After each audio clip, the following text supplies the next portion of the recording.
This is part 2 of our Gospel According to Pixar series, and today we're going to be looking at the movie Up. And in it, we will see that Carl is a very adventurous boy. And he meets his match with the neighboring girl Ellie while exploring a rickety old house, a house that eventually becomes their home after Carl and Ellie get married. Carl and Ellie share a thirst for adventure. Ellie creates an adventure book, a scrapbook where she pasted images of places that she wanted to visit. And after they get married, she and Carl plan on living the adventure together. But as you will see, life gets in the way. Let's watch.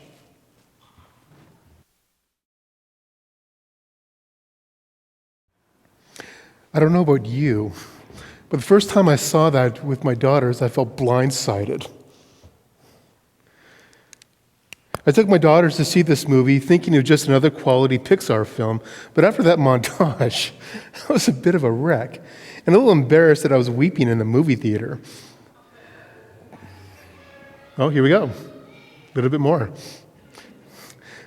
And I was a little embarrassed that I was weeping, but the world that the director, Peter Docter, was able to create in just 4.5 minutes, I think, is one of the simplest and one of the most beautiful love stories ever written. What I find so compelling about Carl and Ellie's story is that it is so ordinary. It could be your story, my story, anyone's story. And in fact, I think it is. The challenges that Carl and Ellie face are the same challenges that many couples and families face. Money problems, flat tires, house repairs, inability to have children, the loss of dreams, sickness and death. And Carl and Ellie face each stumbling block by deepening their partnership. But it could be said that those 4.5 minutes don't show the whole story, that this montage doesn't tell us about the times when Carl may have lost his temper, or when Ellie and Carl fought over money. It doesn't show those times in any relationship when love doesn't look like a gentle smile in the face of adversity, but when love looks like commitment when all you want to do is walk out the door and never come back.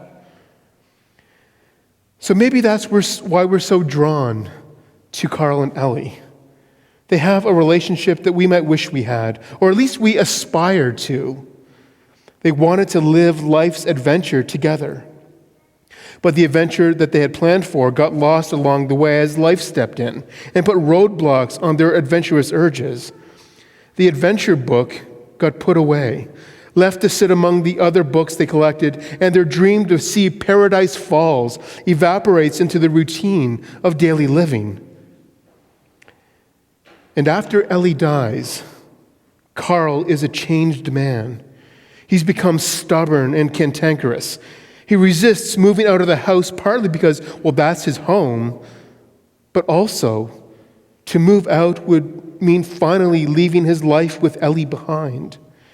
Even when the neighborhood changes and developers try to lure him into leaving, Carl pig-headedly refuses any cash for the house and he fights off the threats.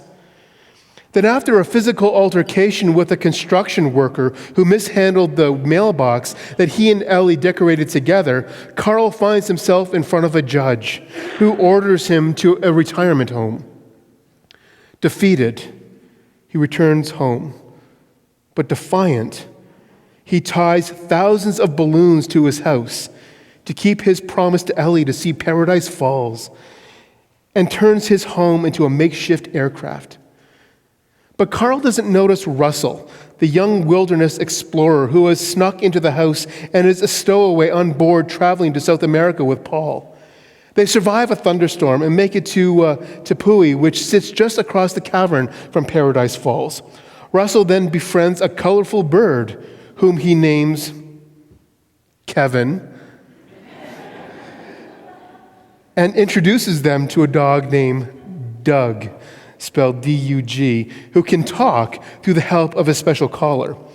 Kevin and Doug take Russell and Carl to their master, who is none other than the great adventurer Charles Muntz, now elderly, who had inspired Carl's adventurous spirit as a boy, but who has been disgraced for allegedly engineering the skeleton of a giant bird that he claimed to have found. Muntz invites Carl and Russell aboard his airship and explains that he's been spending years trying to find the giant bird. When Russell notes the similarity between the bird Kevin and the bird Muntz is looking for, Muntz accuses Carl and Russell of trying to steal the bird. So Carl and Russell flee, taking Kevin and Doug with them, but Muntz captures Kevin and starts a fire underneath the house, forcing Carl to choose between saving it or saving Kevin. Carl, trying to escape the fire, allows Muntz to grab Kevin, and Carl and Russell eventually reach the falls, but Russell is disappointed in Carl for abandoning Kevin to Muntz. Arriving back home in their house, Carl pulls out Ellie's adventure book and is surprised to see a note that she had written to him shortly before her death, a note that he hadn't seen since he put her book away. The note read, "Thanks for the adventure.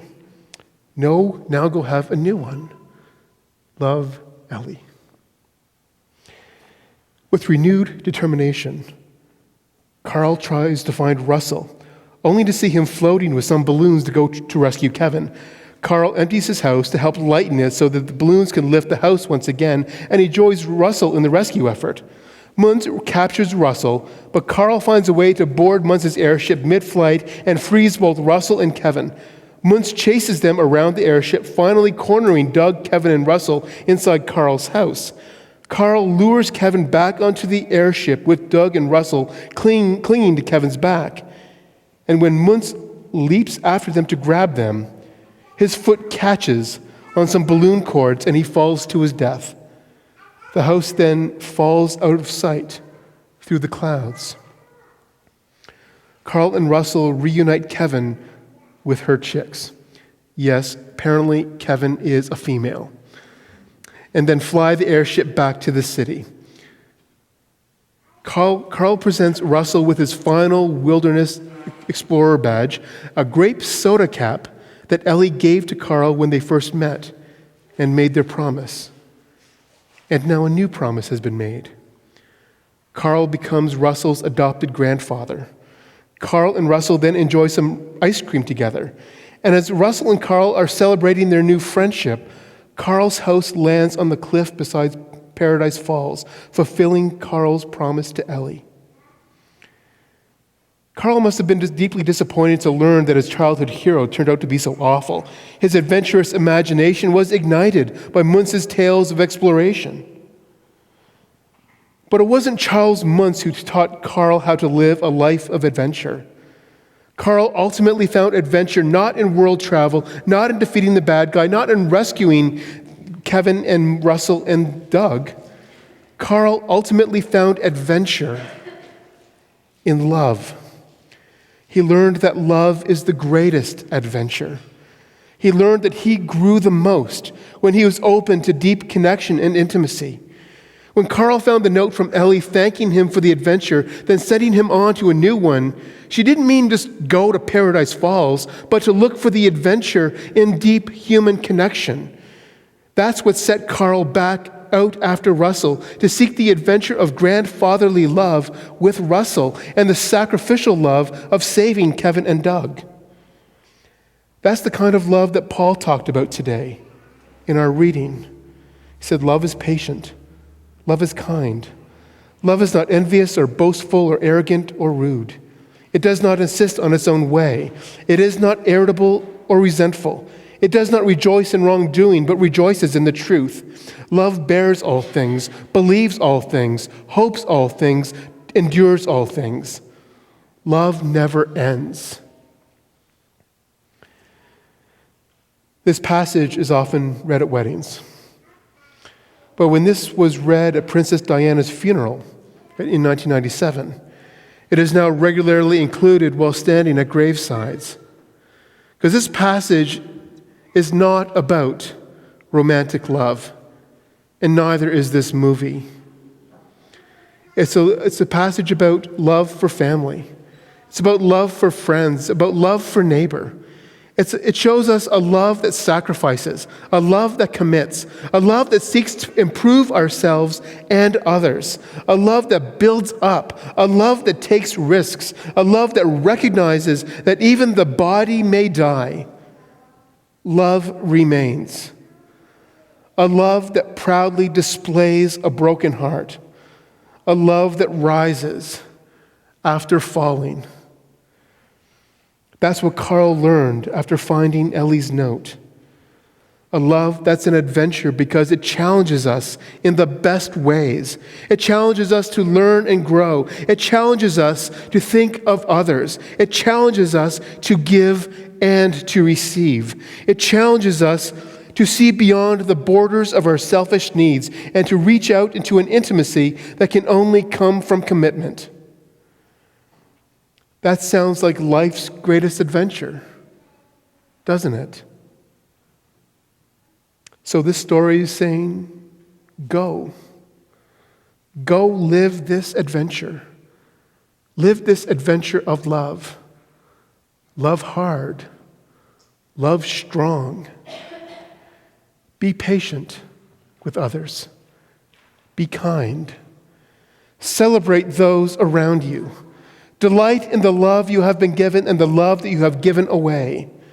Rejoice in the truth of God's promises. Believe in a better tomorrow. Live in the hope of a beautiful future. Endure the hard times with courage. May your love never die, for the love that created you lasts forever. And may this be so among us. Amen.